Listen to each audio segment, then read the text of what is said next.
আমাদের আলোচ্য বিষয় কবিতা, তার সঙ্গে পাবলো নেরুদার লেখা। এর আগে আমরা ধর্ম পড়েছি, ধ্বনিতত্ত্বের পড়েছি, শব্দার্থ তত্ত্ব হয়েছে পড়া। তো আজকে আমরা এটা আলোচনা করব। তার সঙ্গে কবিতাটি আলোচনা করার আগে আমাদের আগে প্রেক্ষাপটটা জেনে নিতে হবে। প্রেক্ষাপটটা হলো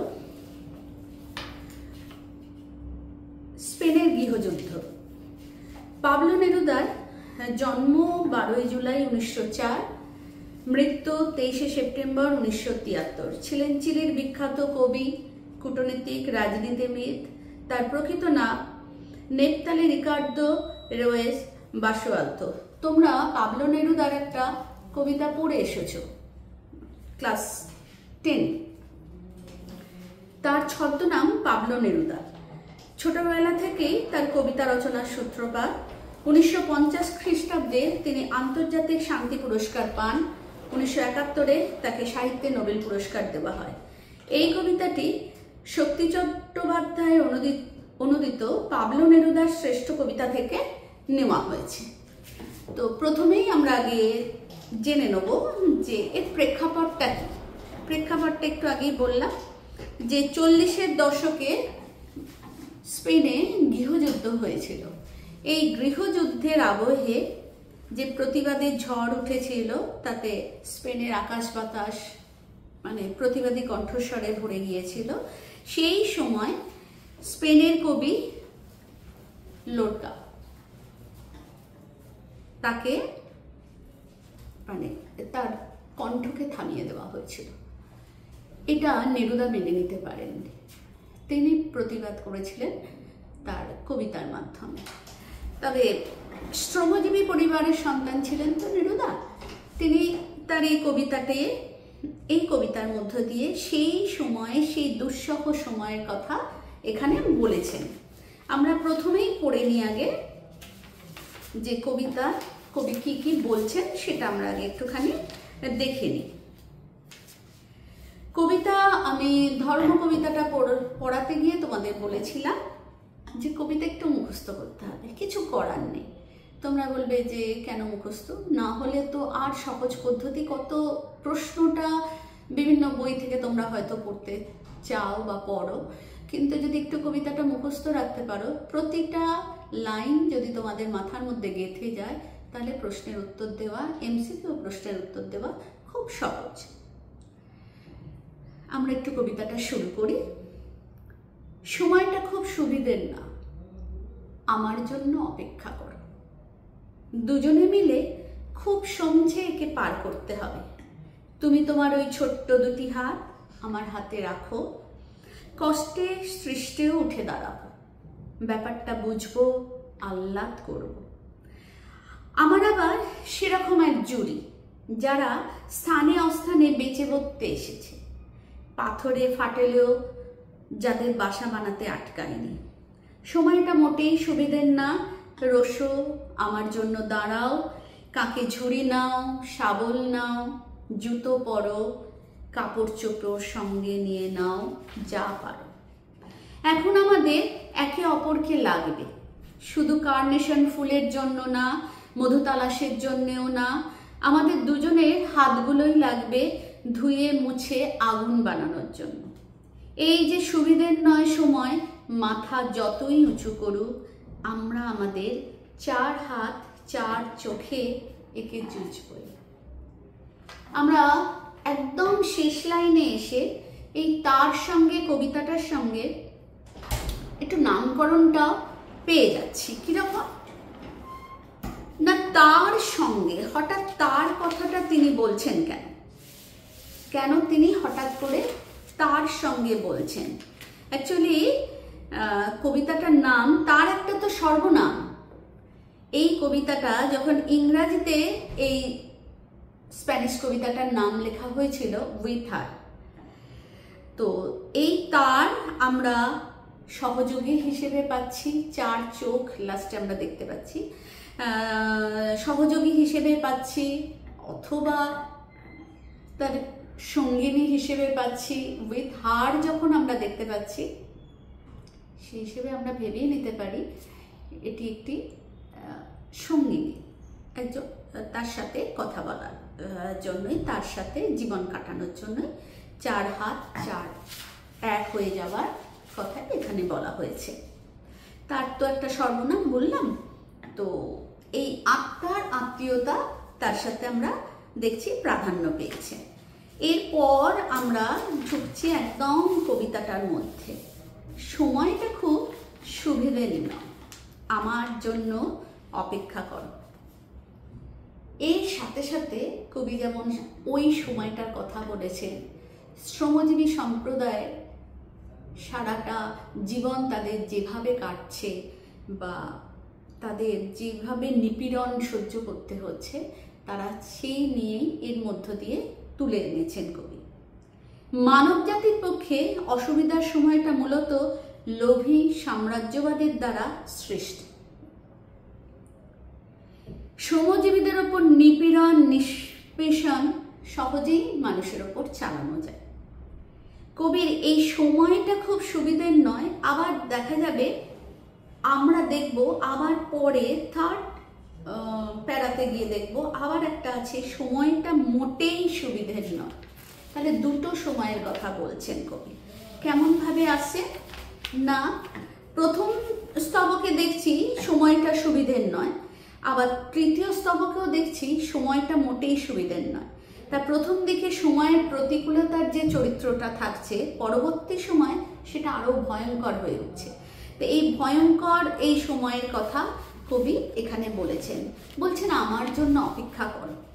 এখানে আমি প্রথমেই বললাম যে প্রেক্ষাপটটা আমরা যদি স্পেনের গৃহযুদ্ধ ধরি, তার সাথে কিন্তু আমরা আমাদের এই দৈনন্দিন জীবনে সমস্ত জায়গাতেই এই শ্রমিক শ্রেণীর তাদের যে অসুবিধা, যে সময়, সেখানে তাদের কিভাবে হাতে হাত রেখে লড়াই করতে হয়, সেটা কিন্তু আমরা এই কবিতাটির মধ্য দিয়ে আমরা দেখতে পাচ্ছি।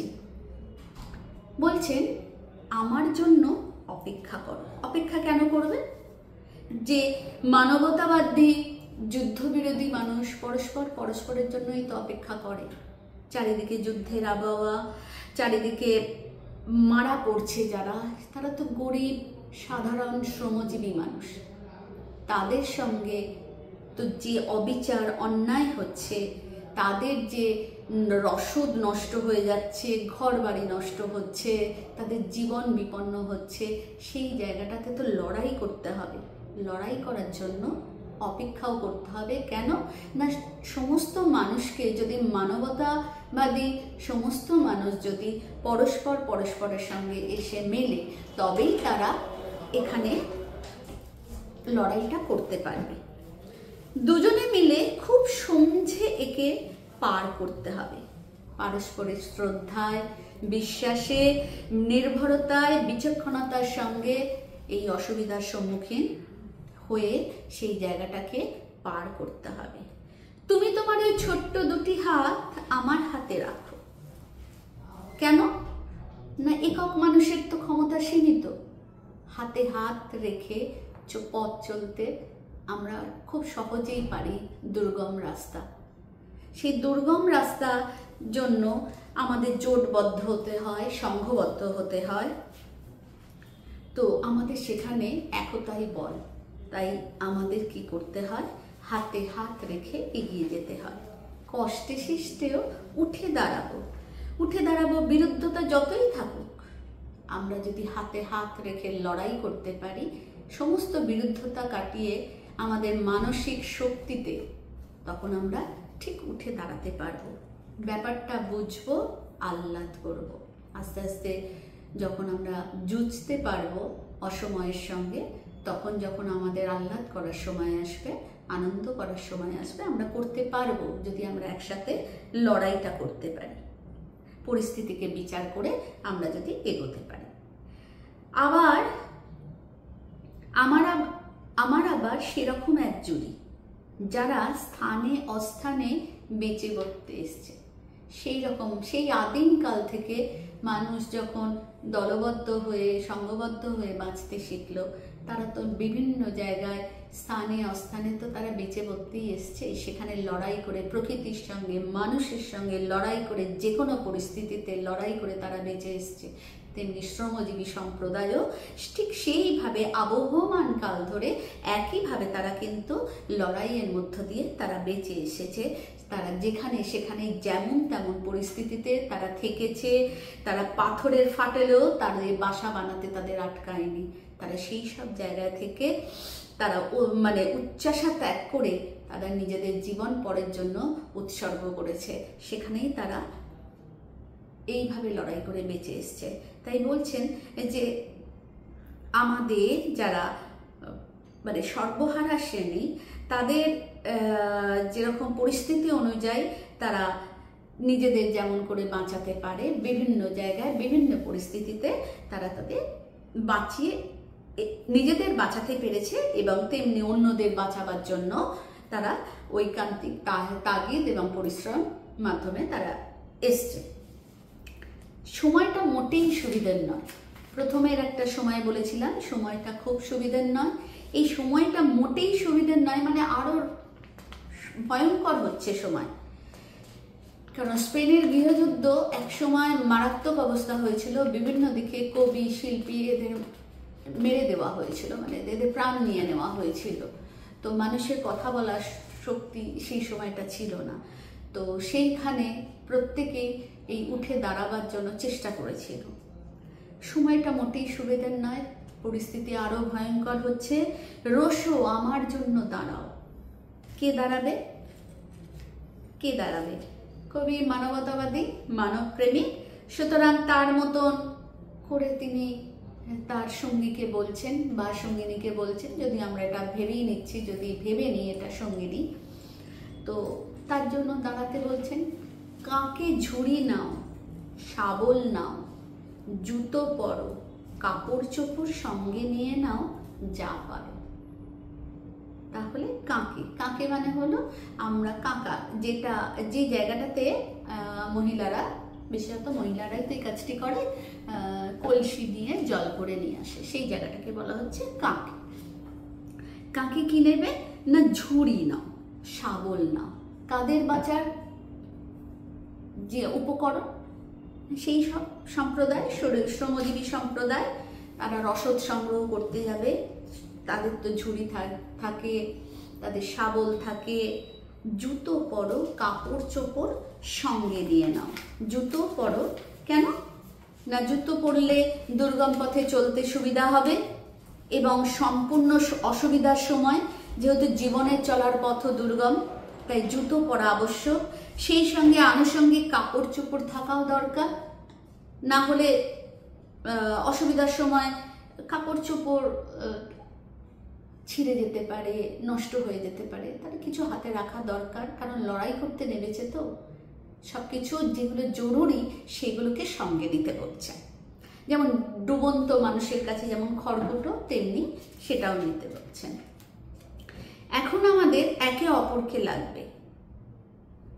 অসুবিধার সময় তো মানুষ পরস্পরের পাশে এসে দাঁড়ায়, সেখানে দলীয় বা রাজনৈতিক স্বার্থ থাকে না।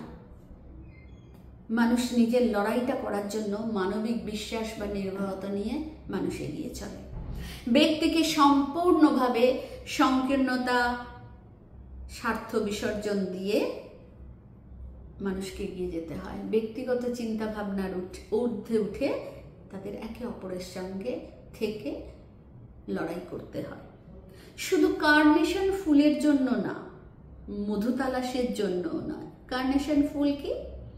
একটা ধরনের ফুল, যেটা পাপড়িগুলো খুব সুন্দর, তো মেনলি হয় গোলাপি কালারের হয়, আরও অনেক কালারের হয়, রং বিভিন্ন রঙের হয়। তো বলছেন যে শুধুমাত্র কার্নেশন ফুল, হঠাৎ ফুলের কথা এলো কেন? তাই শুধু লড়াই করতে যাওয়ার জন্য সে কি সৌন্দর্য বা ভোগবিলাসে মত্ত থাকবে না, বা মত্ত থাকলে সে কি ভুলে যাবে লড়াইটা? এটাই কবি বলছেন। কবি বলছেন শুধু কার্নেশন ফুলের জন্য নয়, মানে মত্ত থাকলে এখন চলবে না, বা মধু তালাশের জন্য নয়, মানে প্রবল দুঃসময় কেবল আত্মসুখ এবং সমৃদ্ধির ভাবনা থেকে মত্ত থাকলে হবে না, এগুলোকে এখন দূরে সরিয়ে আমাদের দুজনের হাতগুলোই লাগবে ধুয়ে মুছে আগুন বানাবার জন্য। কেন হঠাৎ আগুন কেন? দুজনের হাত দেখো, তার মানে তো বলেই দিচ্ছে যে সঙ্গী বা সঙ্গিনী যা হোক তাদের নিতে হবে। তো এই হাতগুলো অসুবিধার সময়, যে আমরা তো বললাম হাতে হাত রেখে আমরা যেভাবে পার হই, আমরা যে কোনো অসুবিধা দুঃসময় হাতে হাত রেখে যেভাবে আমরা পার হই, তেমনি একটি হাত যেটা পারে না, সমবেত হাত বা দুজনের হাত, সেখানে আমরা আমাদের লড়াই করতে প্রেরণা যোগায় এবং আমরা চেষ্টা করি সেই লড়াই থেকে জিতে বেরিয়ে আসার। তো ধুয়ে মুছে আগুন বানাবার জন্য। আগুন কেন হঠাৎ? আগুন কেন? আগুন তো সবকিছু পুড়িয়ে বিশুদ্ধ করে দেয়, তাই না? তো নতুনভাবে আগুন যত সব পুরনো দ্বন্দ্ব, সমস্ত কিছু, যত কিছু আমাদের ক্ষতিকর জিনিস, সেগুলোকে সমস্ত বিনাশ করে দেয়। তাই আগুনটা দরকার। মানবধর্মিতার সাপেক্ষে সব রকমের অন্যায় অবিচারের বিরুদ্ধে এই দুঃসময়কে প্রতিহত করার জন্য অবশ্যই আমাদের আগুনের দরকার। কারণ যে সেগুলো সমস্ত ক্ষতিকর দিকগুলোকে মুছে দিয়ে, ক্ষতিকারী সব কিছুকে ধুয়ে মুছে সাফ করে নতুন করে আমাদের এগিয়ে চলতে সাহায্য করবে। এই যে সুবিধার নয় সময় মাথা যত উঁচু করুক, আমরা আমাদের চার হাত চার চোখে একে যুঝব। স্বার্থান্ততে কি হচ্ছে? লোভ লালসা যতই আকাশ ছোঁয়া হোক না কেন, যতই সর্বগ্রাসী দেওয়াল তুলুক, সমবেত মানুষ তাকে প্রতিহত করবে, স্বাভাবিক। কবি জানেন অত্যাচারের অত্যাচার একদিন শেষ হয়। কর্মজীবীরা সবাই একত্রিত হয়ে তারা লড়াই করে।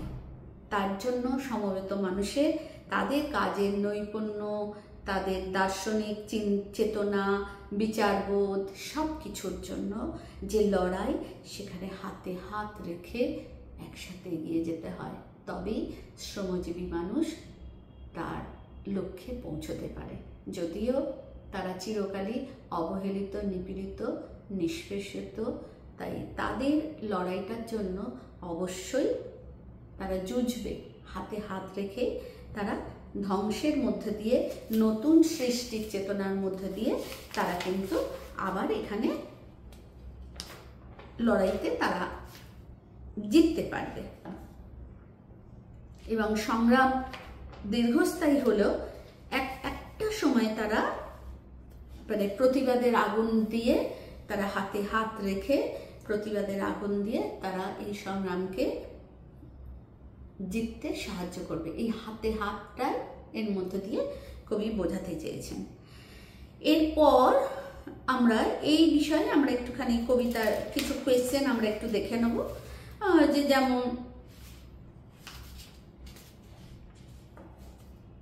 যেমন কবি বলছেন, আমি প্রথমেই বলেছি সময়টা খুব সুবিধের নয়, আবার সময়টা মোটেই সুবিধের নয়। এটা দেখো দু ধরনের। ফার্স্ট লাইনটা কি ছিল?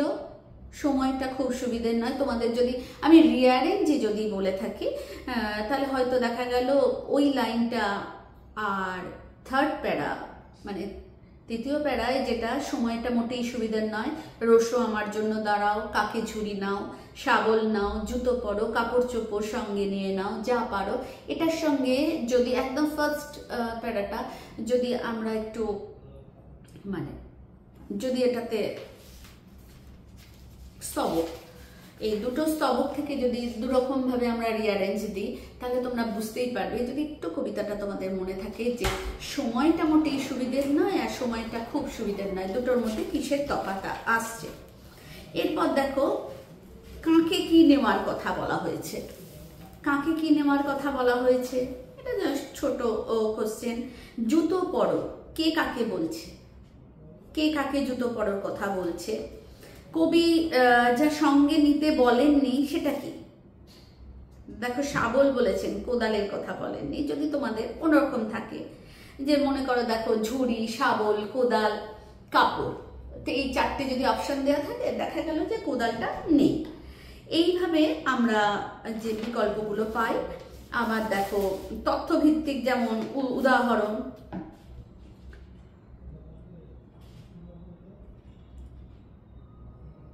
যেমন কবিতায় উল্লেখিত সময়টা কবির ভাষায় কি? যদি আমাদের চারটে অপশন দেওয়া থাকে, খুব সুবিধের না, কলঙ্কিত, মনোরম, চমৎকার, তো আমাদের আনসারটা হবে খুব সুবিধের না। তাহলে এটাও একটা ব্যাপার আছে, কোনটা ঠিক কোনটা ভুল এর মধ্যে দিয়ে আমরা পেয়ে যাব। তারপর হলো তোমাদের রিয়ারেঞ্জ, তো আমি একটা বলেই দিলাম।